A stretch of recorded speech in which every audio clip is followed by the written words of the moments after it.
গত 10 বছর ভারতের লোকসভা ছিল বিরোধী নেতা শূন্য। কারণ বিরোধী দল নেতার পদ পেতে গেলে লোকসভার মোট আসন সংখ্যার 10% বা 54টি আসনে জিতে আসতে হতো। গত 10 বছরে কোনো বিরোধী দলই এতগুলো আসন পায়নি। কংগ্রেস এবার 99টি আসন পেয়েছে, ফলে তারা এবার বিরোধী নেতার পদ পাচ্ছে। কংগ্রেস সংসদীয় দলের চেয়ারপারসন সোনিয়া গান্ধী প্রথম স্পিকার মাহতাবকে চিঠি লিখে জানিয়ে দিয়েছেন কংগ্রেস রাহুল গান্ধীকে বিরোধী দলের নেতার জন্য মনোনীত করেছে। ইন্ডিয়ার শরিক দলগুলো কংগ্রেসের এই সিদ্ধান্ত মেনে নিয়েছে।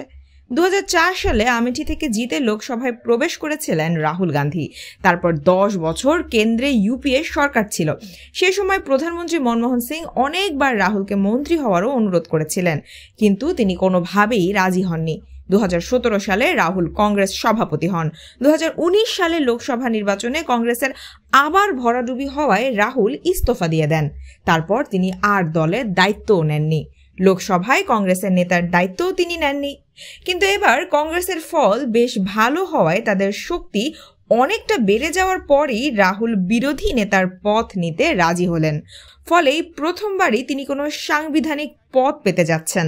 শুধু তাই নয়, এই প্রথমবার লোকসভায় তিনি সামনে থেকে দলকে নেতৃত্ব দেবেন।